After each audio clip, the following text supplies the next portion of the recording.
Basil. वो हल्का सा झुके।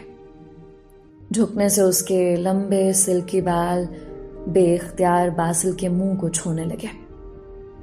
यकदम बासिल ने आंखें खोली। नूर के बाल अब भी बासिल का चेहरा छू रहे थे।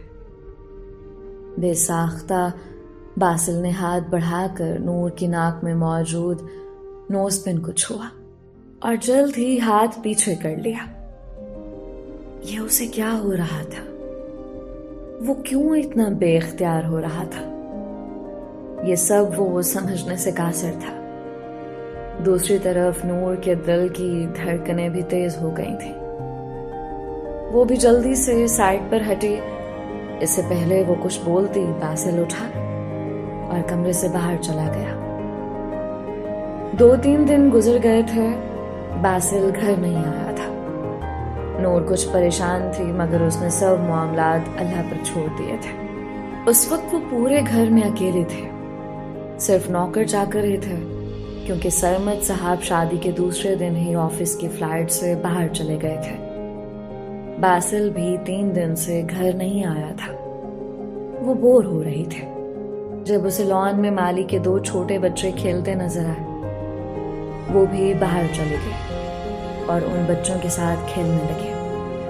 वो भाग रही थी और उनमें से एक बच्चा उसे पकड़ रहा था। वो इतना तेज भाग रही थी कि भागती भागती वो बेइख्तियार अंदर आते बासिल से टकरा गई।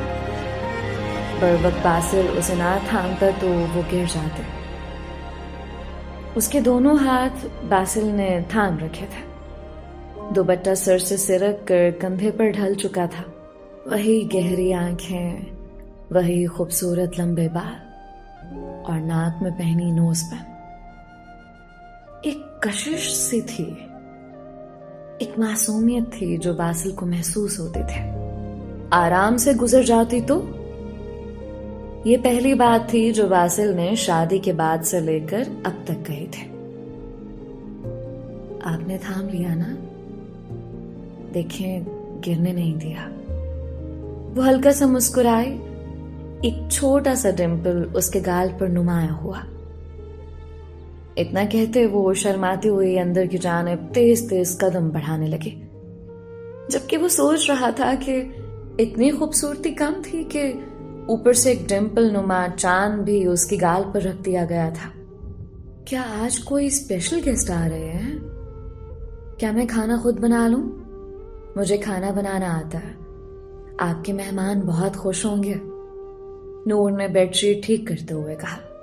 आज बासिल ने नताशा और अपने 1-2 दोस्तों को घर बुलाया था।